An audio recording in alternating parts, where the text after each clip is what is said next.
Dan ini tidak hanya menguntungkan Pak Prabowo, tapi menguntungkan Pak Jokowi dan keluarganya juga. Karena akan mudah mereka mengendalikan. Bahkan Pak Jokowi boleh dipilih kembali tuh. Jokowi yang memulai kerusakan tanpa melihat konstitusi. Pak Jokowi selama 10 tahun betul-betul melakukan pengerusakan yang sempurna terhadap konstitusi dan nilai-nilai negara hukum kita. Karena itu oleh putusan MK dibatasi agar polisi tidak masuk ke ruang sipil meskipun mereka sendiri adalah sipil yang dipersenjatai. Pak Sigit, Pak Jokowi harus sadar sehebat apapun Anda menguasai kekuasaan Anda, mempertahankannya, suatu waktu pasti berakhir.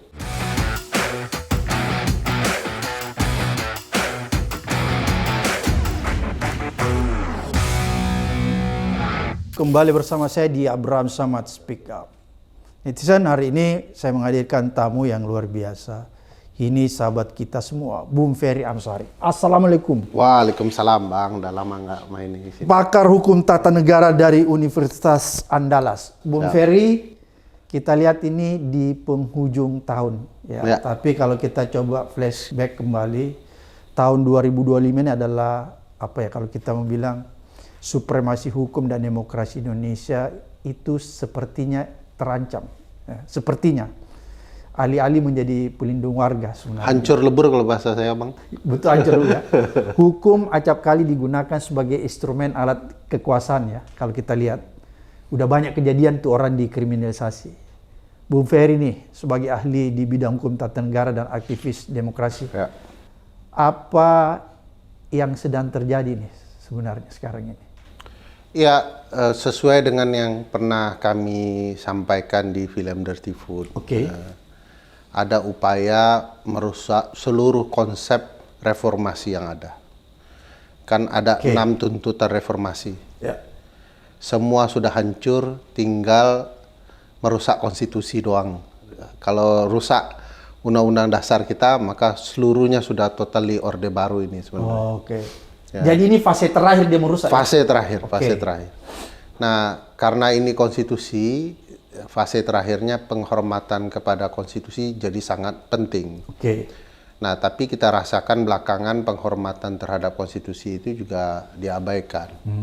Mulai dari kasus Gibran, Kaisang gitu ya, dan pengabaian pasal-pasal konstitusi dan putusan MK oleh elit politik.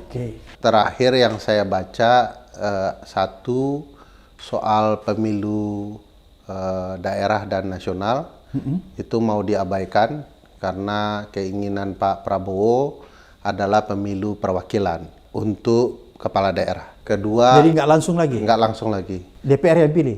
DPRD yang pilih. Berarti orde baru betul ya? Ujungnya nanti presiden dipilih MPR itu, Bang. Pasti itu ke sana arahnya. Jadi kembali ke zaman orde baru? Kembali. Jadi ini selamat Natal dan tahun orde baru. Bukan selamat tahun baru, tapi orde baru. Yang terakhir juga adalah pengabaian putusan MK nomor 114 PU 2023 Romawi 2025 tentang jabatan kepolisian di ranah sipil. Itu semua pengabaian terhadap nilai-nilai konstitusional yang menurut saya berbahaya bagi konstitusi kita. Padahal ini satu-satunya alat atau kepentingan rezim, katakanlah ya rezim reformasi untuk dipertahankan. Kalau ini hancur, penghormatan terhadap konstitusi rusak, dan dikembalikan Undang-Undang Dasar ke naskah awal, naskah kemerdekaan, maka tuntas sudah ini akan dimanfaatkan untuk kerusakan berikutnya, yaitu otoritarianisme. Jadi ini fase terakhir kita mempertahankan konstitusi kita ya? Yes. Artinya Bung Ferry mau katakan kalau ini jebol, maka kita kembali ke zaman otoritarian orde baru? Yes. Saya pastikan begitu, Bang. Kalau Undang-Undang Dasar kita kembali ke naskah awal, maka pemilihan presiden akan melalui MPR, melalui elit, akan sangat mudah dimanipulasi, termasuk permainan korupsi di sana, karena cukup memenangkan 50% plus 1 dari 711 orang, Bang. Kita sudah jadi presiden? Sudah jadi presiden. Kalau dia bisa menguasai lebih, ya gampang sekali jadi presiden. Nah, kebetulan koalisi sangat dominan kan, jadi gampang. Suatu ketika oligarki bisa jadi presiden. Iya, dan ini tidak hanya menguntungkan Pak Prabowo, Oke. tapi menguntungkan Pak Jokowi dan keluarganya juga. Oh, oke. Karena akan mudah mereka mengendalikan. Bahkan Pak Jokowi boleh dipilih kembali tuh. Karena kan bisa dipilih terus-menerus itu. Karena sudah pernah dipraktekkan di era Soeharto. Tidak ada batas waktu. Tidak ada batas masa jabatan. Jadi ini hancur lebur tuh Bang. Jadi bagi saya penghormatan kepada konstitusi, kepada putusan MK, menjadi standing yang penting bagi kita untuk melindungi reformasi. Bu Ferry, kita lihat kan tadi kan Anda sebut itu ada putusan MK 114 ya, tentang jabatan polisi di lembaga-lembaga sipil yang tidak boleh dirangkap. Ya. Tapi kan sebelum itu juga banyak putusan-putusan MK itu tidak diindahkan menurut saya, tidak dijalankan, tidak dipatuhi oleh pemerintah, sehingga menurut saya apakah ini sudah bagian dari pembangkangan terhadap konstitusi kita? Jadi sebelum sampai menjawab poin itu, perlu dijelaskan dulu Bang, bahwa kesadaran berkonstitusi melalui Mahkamah Konstitusi memang gagasannya bukan melalui eksekutorial. Ada lembaga khusus yang memastikan putusan MK itu harus dilaksanakan. Gagasannya adalah kesadaran berkonstitusi. Patuhan. Begitu MK memutuskan, final and binding, semua harus melaksanakan. Itu kan konsepnya. Jadi orang takutnya kepada konstitusi, bukan takutnya kepada institusi yang memaksa. Ya. Nah, siapa yang harus mencontohkan kepatuhan kepada putusan MK itu secara baik? Ya lembaga negara, ya presiden, ya DPR, ya lembaga negara yang lainnya. Tidak kemudian mencontohkan sebaliknya. Jadi membantah, mengabaikan, berdebat, berargumentasi, membuat peraturan yang baru untuk mengabaikan, mencari dalil dan segala macamnya. Jadi harus lembaga negara yang mencontohkan. Nah, dulu di awal-awal memang MK itu punya marwah tersendiri, sehingga segala putusannya itu selalu dicoba untuk ditaati. Meskipun ada yang diam-diam mengabaikan, tetapi ada penghormatannya. Nah, memang ada peristiwa di MK ya, peristiwa Pak Akil, Pak Patrialis, yang kemudian membuat marwahnya merosot. Ditambah lagi Paman Usman itu membuat jatuh sekali. Nah, tapi kita ketahui semua kerusakan MK itu berkelindan dengan berbagai kepentingan. Nah, sekarang MK berupaya memperbaikinya dengan berbagai putusan yang luar biasa menurut saya. Yang progresif ya? Ya, progresif. Tetapi tentu ada selalu upaya untuk mengabaikannya secara diam-diam maupun terbuka. Saya ambil contoh ya, ada satu penelitian dari teman-teman Trisakti yang menjelaskan hampir 65 hingga 67% lembaga-lembaga negara tidak mematuhi putusan Mahkamah Konstitusi. Jadi dia tidak laksanakan? Tidak laksanakan, diam-diam mereka mengabaikan. Karena tidak banyak dipantau oleh publik, mereka itu mengabaikan. Dan kita lihat Pak Prabowo juga mulai mengabaikan putusan itu. Misalnya di putusan 135, Bang. Putusan 135 MK itu sebenarnya memastikan seluruh proses pelaksanaan pemilu apapun jenisnya harus langsung. MK menyatakan pemilu serentak langsung di tingkat nasional dan tingkat lokal. Itu perintahnya langsung. Tapi Pak Prabowo dan berbagai partai mengulang-ulang cerita bahwa pilkada kita, pemilu kita itu costly, tiring, messy, ya, kacau, capek, berbiaya tinggi gitu kan. Ini kan kalimat-kalimat untuk kemudian mengusulkan gagasan tidak langsung. Lahirlah gagasan Pak Bahlil itu ya. DPRD nanti akan memilih gubernur saja atau kepala daerah saja. Ini sebenarnya resonansi dari kepentingan untuk pemilu presiden dipilih oleh MPR. Dari mana kita tahu? Dari gagasan Pak Ketua MPR yang menginginkan kembali ke Undang-Undang Dasar. Dari mana kita tahu? Dari gerak Pak Ketua MPR menghadap Pak Prabowo dari ADART Partai Gerindra yang menghendaki kembali ke Undang-Undang Dasar naskah awal. Jadi contoh kenapa orang-orang tidak patuh kepada putusan MK dimulai salah satunya oleh orang nomor satu di Republik ini, yaitu Pak Presiden Prabowo Subianto, dengan coba mengakali konsep-konsep yang sudah dikeluarkan putusan MK. Maka terakhir menjawab pertanyaan Abang adalah apa yang terjadi di kepolisian dengan putusan 114 PUU 23 Romawi 2025 itu sederhananya adalah bagian dari ketidakpatuhan terhadap putusan Mahkamah Konstitusi yang menghendaki fungsi TNI dan militer di dalam putusan itu disebutkan itu sesuai dengan kehendak pasal 30 Undang-Undang Dasar, memastikan agar mereka menjalankan tugas konstitusionalnya sebagai alat negara untuk berjuang di ruang yang sudah ditentukan Undang-Undang Dasar.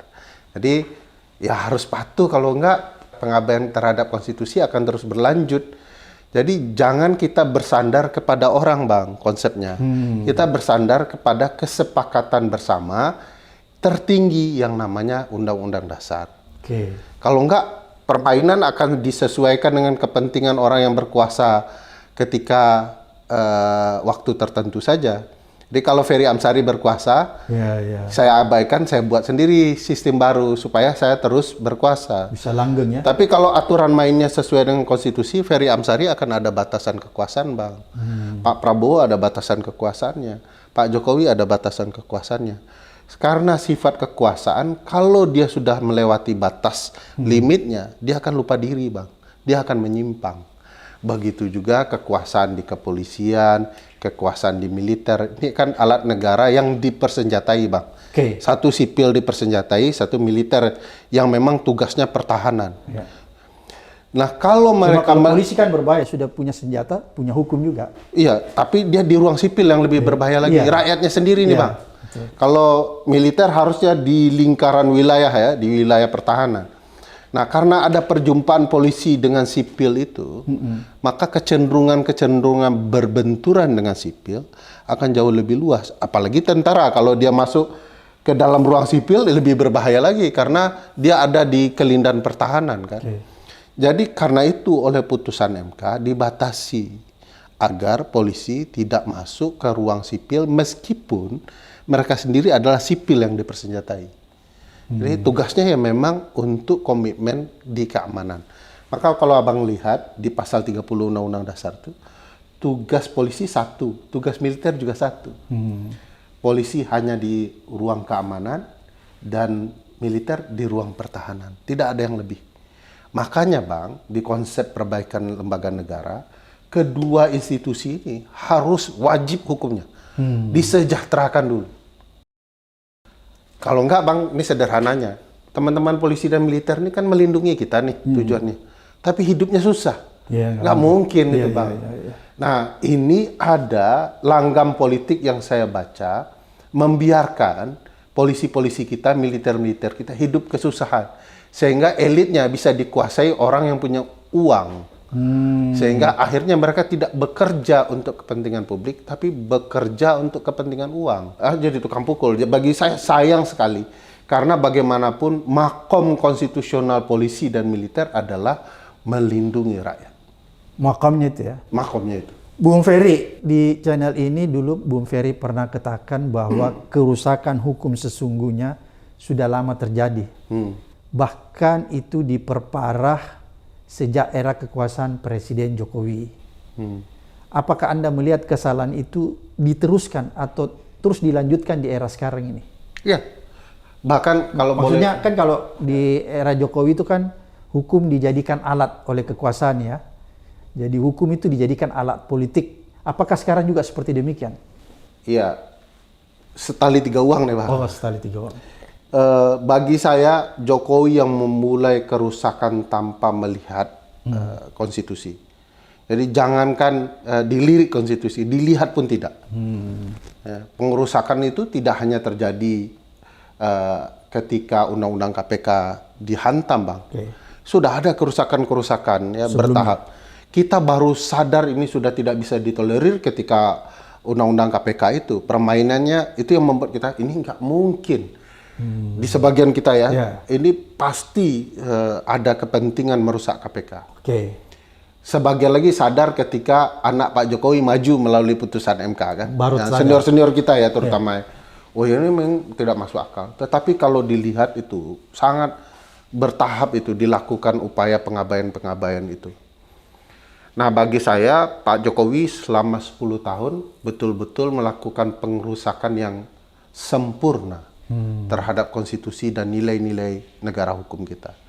Nah, dilanjutkanlah dengan cerita itu oleh Pak Prabowo 1 tahun belakangan ini. Semua orang baru sadar Pak Prabowo itu gagal memimpin Indonesia dari penanggulangan bencana ini. Berantakan itu, Bang. Cara memimpin itu kan bisa kelihatan, Bang. Misalnya ketika bencana, beliau hadir ke tempat bencana, dia sudah memerintahkan wilayah mana dan bagaimana pengelolaannya. Pak Prabowo kan datang lebih mirip seremonial, keliling, jalan-jalan, salaman dengan orang, makan nasi goreng di tempat pengungsian, tetapi tidak pernah kejelasan apa yang akan dia lakukan untuk menanggulangi bencana. Karena semua orang menyatakan bahwa jangan-jangan kebobrokan penanggulangan bencana berkaitan dengan kebobrokan hukum, karena adanya illegal logging, adanya bisnis-bisnis yang tidak sehat yang berakibat kepada bencana. Nah ini gambaran semua nih Bang. Termasuk juga bagi saya kalau mau dibalikkan ke cerita kita, pengelolaan atau penataan lembaga negara. Nah, kalau mengelola bencana saja bermasalah, apalagi lembaga negara, yang punya kepentingan dalam berbagai hal. Nah bagi saya kalau Pak Presiden mau tegas ya, kepada kepolisian, saya janji akan mereformasi Anda semua, saya sudah bentuk tim, tapi syaratnya tentu saya akan perbaiki taraf hidup kalian. Nah, itu baru keren Bang. Tarafnya pertama, misalnya memastikan kebutuhan seorang anggota kepolisian di tingkat terendah itu seberapa. Kan alat ukurnya mudah tuh, teman-teman Selios jago tuh mengukurnya. Berapa kebutuhan pangan mereka, ya, berapa kebutuhan sembako begitu ya, perumahan dan segala macam itu terukur, kesehatan, bahkan hiburan ini kan polisi menghadapi penjahat. Kira-kira sebulan sekali dia perlu healing nggak? Seperti anak Gen Z sekarang. Kalau mental health, ya mental health-nya, maka diberikan biaya. Jadi dihitung 1 bulan kebutuhannya segini. Nah itulah gaji prajurit terendah yang bisa dikalikan dengan gaji anggota kepolisian tertinggi, Kapolri misalnya. Jadi berkaitan itu sama. Jadi konsep reformasinya sudah ada, tetapi saya tidak lihat dari Presiden. Presiden menyerahkan ke tim. Yang lucunya antara tim dengan anggota timnya berbeda. Berbeda pendapat. Ketuanya Prof. Jimli, Prof. Mahfud bilang misalnya Perpol itu bermasalah. Tapi Perpol diterbitkan anggotanya, yaitu Kapolri kan. Anggota tim itu Bang. Ex officio ya. Ya kan jadi aneh kan, tidak ada komunikasi. Nah di titik ini kita bisa tahu mestinya tim reformasi betul-betul bekerja dan memastikan anggotanya taat dengan gagasan reformasi kepolisian yang ada. Nah itu yang menurut saya sebenarnya ini kalau kita mau berjujur-jujur ya Bang. Perspektif substantif dari Perpol tidak salah, materi muatannya ya bisa saja tidak salah. Kenapa? Karena putusan 114 kan tidak membatasi 100%. Kepolisian untuk urusan penyelidikan yang tugas kepolisian boleh tetap berada di lembaga seperti BNN, KPK, Kemenhan gitu ya, yang urusan penyelidikan. Tapi urusan struktural dan non-struktural kelembagaan tidak boleh. Seperti di Mendagri. Di Mendagri tidak bisa. Di KPK untuk urusan organisasi tidak bisa. Di pertanian. Di pertanian tidak bisa. Ini banyak nih. Jadi secara materinya masih bisa disesuaikan dengan putusan MK. Tapi secara peraturan salah total. Perpolnya itu salah total. Saya nggak tahu siapa yang menasihati polisian. Tapi tidak satu pun ya di dalam putusan MK itu bicara soal Perpol. Tim pemerintah yang ada di tim reformasi juga salah tuh Pak Yusril bilang solusinya PP. Bagi saya putusan MK itu tidak tidak bisa diterjemahkan ke hal yang lain. Kalau mau dia dibuat peraturan di undang-undang. Tanpa undang-undang pun putusan MK itu tetap mengikat. Tetap berlaku ya? Tetap berlaku. Oke. Kan perintah MK jelas tuh bahwa kalau sesuai dengan tugas pokok polisian boleh sepanjang itu ditugaskan oleh Kapolri. Apa tugas pokoknya? Ya bidang keamanan, Bang. Jangan nanti ada di Kementerian Pariwisata, Kementerian Pertanian, Kementerian Kebudayaan misalnya, DPD. Nah itu bukan tugasnya. Jadi ditegaskan saja. Bagi saya itu bisa ditabulasi, Bang. Apa tabulasinya? Apa yang kementerian tertentu yang tugasnya berkaitan dengan penyelidikan atau tidak? Kalau yes, checklist. Kalau enggak, coret. Kan segampang itu, Bang. Nah ini soal niat satu, soal kepatuhan kepada konstitusi. Oke. Nah, kalau itu tidak ada ya zigzag nih, Bang.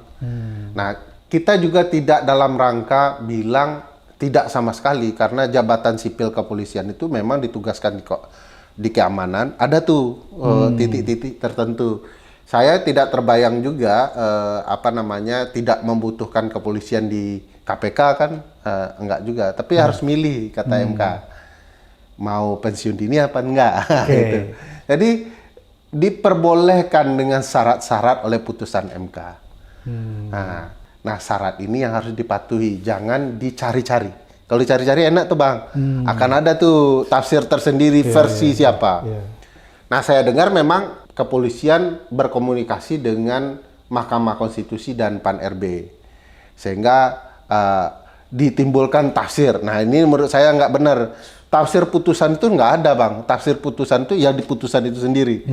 Nggak orang di MK, nggak sekjen MK, nggak orang kedua di MK. Tapi baca putusan itu dan hormati. Nah, oleh Tidak karena perlu ditafsirkan lagi. jangan diterjemahkan menurut putusan MK, oleh karena itu lahirlah Perpol ini. Nggak begitu. Menurut putusan MK akan lahir PP. Nah, saya juga heran kenapa Pak Menteri Hukum ya mendalilkan bahwa tidak ada yang salah dari Perpol karena tidak bertentangan dengan putusan MK. Sejak kapan Menteri Hukum jadi jubir MK gitu kan? Sehingga bisa menentukan ini sudah matching dengan putusan MK atau tidak. Bagi saya putusan MK itu loud and clear. Melarang hanya untuk jabatan yang berkaitan dengan tugas kepolisian, membolehkan masuk ke ruang sipil dengan syarat berhenti, pensiun dini gitu ya. Pensiun boleh menurut putusan MK itu. Nah, jangan kemudian ditambahkan, oh boleh di kementerian ini. Nah, penyebutan 17 kementerian itu kalau baca putusan, dari mana, Bang, penyebutan? Jangan-jangan kurang dari itu bahkan atau lebih dari itu kan bisa saja. Nah, bagi saya karena ini terjemahan kepolisian, itulah yang membuat kontroversial. Tulisan bagus sih dari Zainal Arifin Mokhtar tuh menurut saya. Tidak netral betul menjelaskan, bisa dengan ketentuan syarat-syarat yang sudah ditentukan. Nah, sepanjang itu dijalankan dengan koridor putusan MK, menurut saya tidak ada yang persoalan. Nah, hanya Perpol ini kenapa dipersoalkan? Karena menerjemahkan dan menabrak gagasan reformasi yang diinginkan di putusan MK itu. Oke, Bu Ferry, tapi kan tadi yang masalah mendasar yang kita lihat bahwa sekarang ini ada gejala ya, bahwa putusan MK itu tidak diindahkan lagi. Sebenarnya itu ya, masalahnya tidak dilaksanakan. Padahal harusnya putusan MK itu dijadikan apa? Kepatuhan ya bagi pemerintah untuk melaksanakan. Kan itu intinya ya, patuh terhadap putusan MK ke depannya untuk negara hukum kita. Apakah Bung Ferry melihat dengan, kalau kita bicara dalam konteks Perpol yang bertentangan, orang banyak katakan Perpol itu bertentangan dengan putusan MK 114. Tapi kan bukan itu saja, banyak hal yang kita lihat sebelumnya putusan MK itu tidak dijalankan, kan seperti itu. Apakah Bung Ferry lihat dengan munculnya Perpol kemudian coba diluruskan ya, oleh Yusril bahwa akan diterbitkan PP itu ya? Apakah itu bukan salah satu bentuk nyata dari pembangkangan pemerintah terhadap putusan MK atau pembangkangan terhadap konstitusi kita? Saya menganalogikannya gini, Bang. Di dalam Islam itu kan ada daging babi itu haram kan. Oke.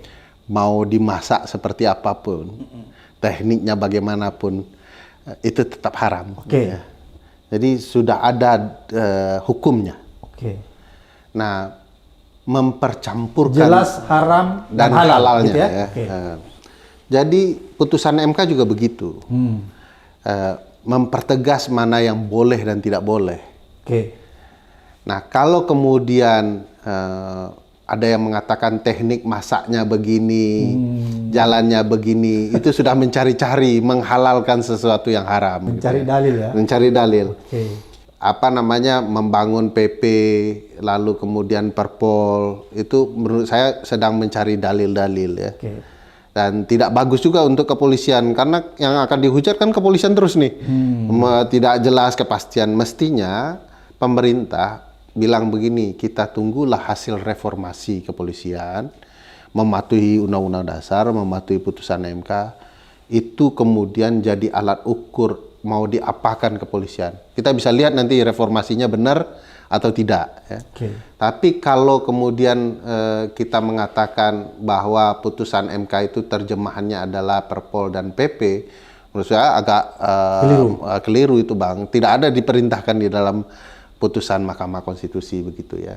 Nah, jadi ini sedang mencari jalan saja pembenaran.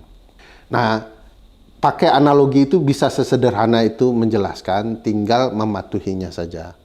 Kemarin kan ada satu sikap ya, misalnya tiba-tiba menjalankan Perpol, menempatkan teman-teman kepolisian di kementerian tertentu, kemudian ditarik lagi kan begitu ya. Ya. Nah, itu kan sudah sikap yang menurut saya kalau sudah menarik tentu kita apresiasi Bang. Ya. Nah, oke, itu jalankan. Oleh karena itu orang bisa menilai kepolisian sedang mematuhi putusan MK. Akan lebih baik bagi kepolisian mencabut Perpol.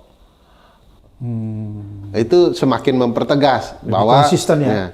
Karena polisian harus bersabar Bang. Setelah putusan ini ada apa namanya teman-teman tim reformasi kepolisian yang sedang bekerja, ya biarkan ini bekerja. Jangan kemudian tiba-tiba gerasa gerusu keluarkan Perpol dulu, PP dulu. Kayak panik. Kayak panik, kayak tidak ingin kehilangan gitu ya. Nah, saya juga berharap dengan teman-teman tim reformasi juga tidak sekedar bekerja di permukaan, tetapi juga membongkar problematika kepolisian secara baik. Secara komprehensif. Secara komprehensif. Apa sih masalahnya ya?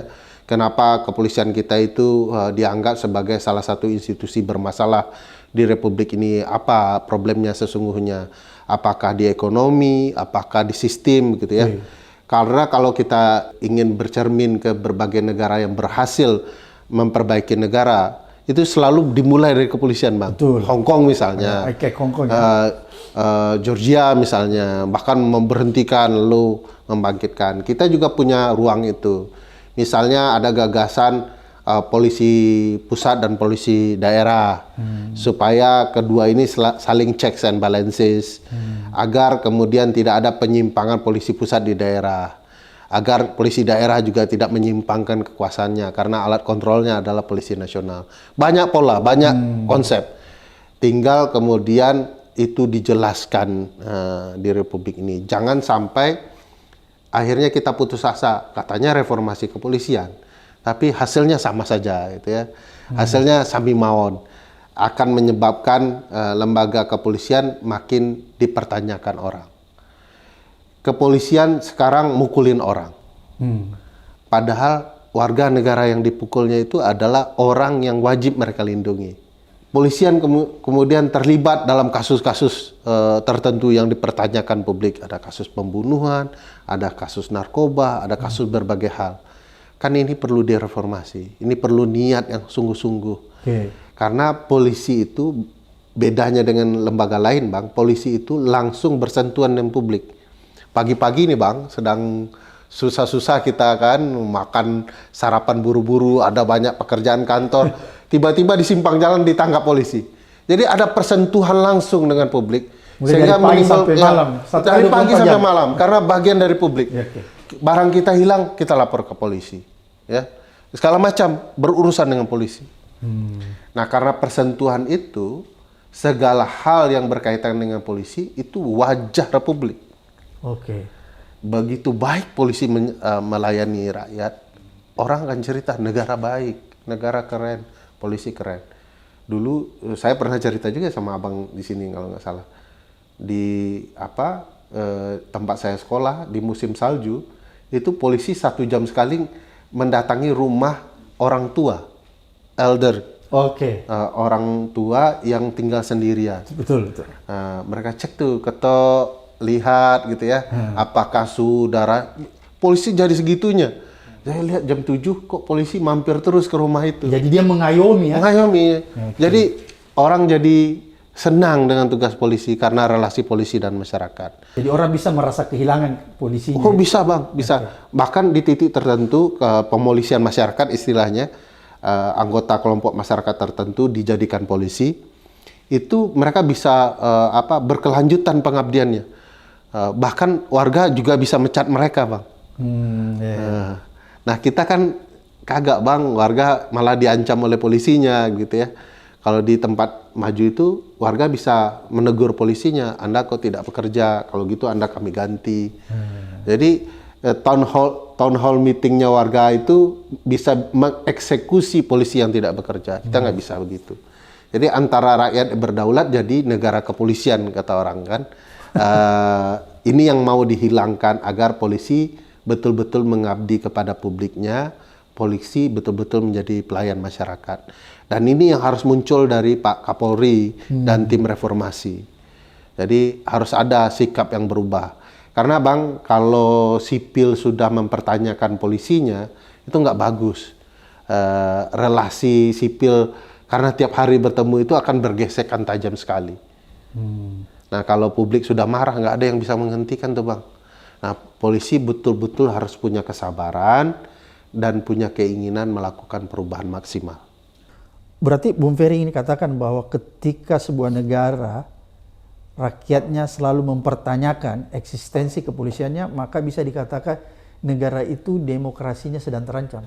Ya, jadi kan sipil nih bang, yang dipersenjatai. Tujuannya adalah memastikan sipil terlayani.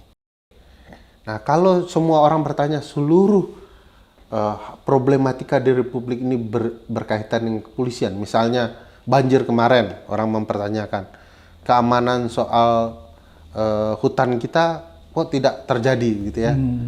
Kenapa ada izin, ada pembalakan, kenapa tidak ada yang nangkap hutan-hutan yang ditebang ini? Ya polisinya gitu ya.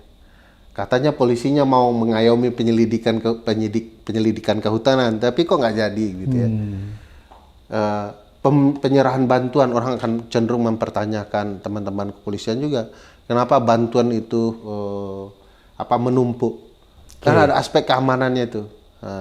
Kepolisian harus bertanya, kenapa bantuan ini menumpuk? Nah itu tugas mengayomi warga hampir di seluruh lini, dari hulu ke hilir. Nah, makanya saya tidak sepakat kalau sekedar reformasi hanya menuntut perbaikan layanan kepolisian, tapi juga memberikan kewajiban. Apa kewajibannya? Kesejahteraan, keamanan yang kita bicarakan tadi. Sampai hari ini, kalau polisi menangkap, ini guyonan ya Pak. Kalau saya dan teman-teman itu seringkali membayangkan polisi nangkap penjahat narkoba, sedang kejar-kejaran, tiba-tiba ditelepon istri atau suaminya. Rinso di rumah habis. Nah. Atau anak sedang demam. Anak sedang demam. Wah, itu pusing tuh bang. Karena yang tidak terbayang dengan mereka kalau anak mereka demam, ada jaminan asuransi, jaminan makanan, jaminan pendidikan, jaminan kesehatan, jaminan segala. Di konsep kita itu juga harus dibangun.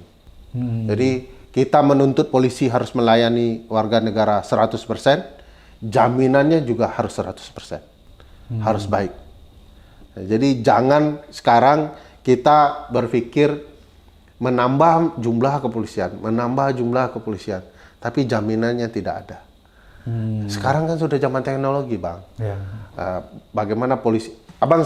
Saya yakin abang sering keluar kan. Polisi AI. Polisi AI. Ini pengalaman lucu juga ya. kita di negara maju tuh nggak pernah lihat polisi lalu lalang. Betul. Tapi begitu kita melanggar lalu lintas, dalam hitungan menit datang polisi. Betul.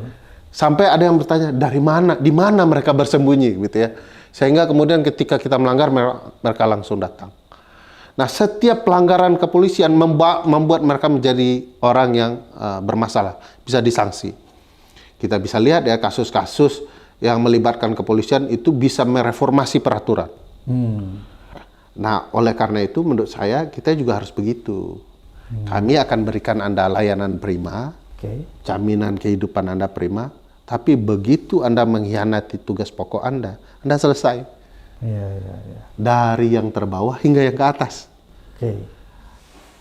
Kan kita bisa lihat ya, kalau misalnya polisi, misalnya dalam kasus di New York dulu ya, itu kepalanya yang ditegur, kepala polisi ditegur, anak buahnya ditegur, dia diganti. Nah, sekarang kita juga harus berpikir begitu, kalau Kapolri tidak sanggup menata kembali dengan serius, ya Kapolri bisa diganti. Kalau kemudian DPR tidak memberikan jaminan, sebenarnya kepada kepolisian, sebenarnya konsep reformasi itu sudah gagal. Nah sekarang kan ada tim khusus. Tim reformasi. Tim reformasi ini. Soalnya DPR nggak bisa diharapkan ya, karena kalau kita lihat DPR ini yang keluar itu selalu puji-puja polisi ya, nggak pernah mengkritik ya. Sekawan seiringan ini. Ya terlalu banyak puji-pujinya kan. Atau mereka sedang tersandra juga. Ya di titik tertentu bisa diduga begitu ya. Karena sebagian anggota DPR kan punya pabrik di sini, pabrik di sana, perusahaan ini, perusahaan itu, iup ini, iup itu kan. Nah, problematika itu yang mau dibenahi. Kalau DPR sebagai institusi sipil tidak serius, memang kita akan kelabakan. Karena representasi kita kan mereka. Nah, jauh ini kita tidak melihat ada gagasan reformasi kepolisian. Undang-undang kepolisian sudah lama tidak diubah. Harusnya ada reformasi sungguh-sungguh. Di titik tertentu malah polisi mau dibuat superhuman ya, dengan KUHP dan KUHAP yang baru. Ya. Padahal tugas kepolisian harusnya dibatasi. Kalau kita KUHAP yang baru Bang, seluruh gagasan pimpinan penyelidikan itu ada di kepolisian Bang. Padahal gagasan di mana-mana kejaksaan tuh Bang. Saya tidak ingin bilang saya pro kejaksaan. Tidak, di titik ini memang tugas struktural kelembagaannya begitu. Kompetensinya juga. Begitu. Nah, kalau kita mau membuat polisi kita serius di ruang penyelidikan, kita harus membuatnya profesional. Kalau kita mau buat jaksa champion di urusan pimpinan, dominis litisnya, ya kita harus buat perbaikan kejaksaan juga serius. Jadi institusi lembaga ini perlu dibuat betul-betul profesional. Sejauh ini semua institusi aparat penegak hukum termasuk kepolisian berantakan menurut saya. Oke, Bung Ferry, apa yang bisa kita garis bawahi, apa yang bisa kita petik dari semua ini? Hukum dijadikan alat kekuasaan, kemudian sudah ada tim reformasi kepolisian yang dibuat, yang semestinya itu menjadi harapan tadi, tapi Bung Ferry menyatakan mungkin kita akan kecewa dengan tim reformasi kepolisian. Sangat besar potensial kecewa. Ini sudah berapa hari nih Bang, nggak ada gambaran apapun yang diperlihatkan oleh tim reformasi kepolisian. Saya mau mengatakan begini Bang, kita tidak sedang berlomba-lomba mempertahankan kekuasaan kita. Sebab kekuasaan apapun tidak akan pernah abadi. Jadi Pak Prabowo, Pak Sigit, Pak Jokowi harus sadar, sehebat apapun Anda menguasai kekuasaan Anda, mempertahankannya, suatu waktu pasti berakhir. Pasti. Contoh Orde Baru. Saya mau buat contoh lebih ekstrim, Bang. Fir'aun sekalipun. Yang mengaku dirinya Tuhan, akhirnya berakhir kekuasaan. Oleh karena itu, akhirilah kekuasaan itu dengan sebaik-baiknya untuk publik. Kalau tidak, suatu waktu kekuasaan itu yang melenakan Anda, juga akan mengikat diri Anda, bahkan menghukum Anda. Jadi baik-baiklah dengan kekuasaan ini. Sebaik-baik kekuasaan adalah yang melayani publik. Belajarlah dari apa yang sudah terjadi di sekeliling kita. Kita bisa lihat Pak Jokowi, bisa lihat menteri-menteri tertentu, orang yang berkuasa tertentu, akhirnya ada episode endingnya. Bisa berkaca di peristiwa Agustus kemarin. Memperlihatkan 2019 kemarin orang kecewa. Oleh karena itu jalanilah amanah ini sebaik-baiknya, dan sebaik-baiknya amanah ada di konstitusi kita. Kalau kemudian kita tidak mampu melihat konstitusi sebagai alat yang dipatuhi, kembali ke nilai moralitas agama. Kan kita punya agama masing-masing. Agama kita itu sebagai konstitusi tidak tertulis menuntun kita sebagaimana dengan konstitusi yang tertulis ini. Jadi semua orang punya nilai itu, dan mari kita jalankan konstitusi sebaik-baiknya. Kalau tidak, orang akan merasakan dampaknya. Bencana ini adalah cerminan itu semua, Bang. Bahwa seluruh kerusakan yang kita lakukan, penyalahgunaan kekuasaan yang kita berikan, tidak mau melayani publik, abai terhadap alam, berujung pada ini semua.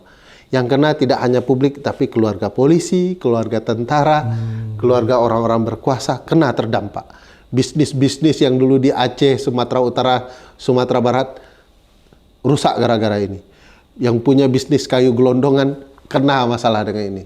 Karena Anda tidak bicara soal melayani seluruh publik, akhirnya Anda sendiri yang akan tergerus oleh kekuatan alam dan kekuatan publik. Luar biasa apa yang disampaikan Bung Ferry ini, tausiahnya betul-betul menuntun kita, menjelang Ramadan kita, dan mencerahkan kita. Sekali lagi terima kasih tausiah hukum dan tausiah agamanya Al Mukarram Ferry Amsari. Sampai ketemu di episode berikutnya di Abraham Samad Speak Up.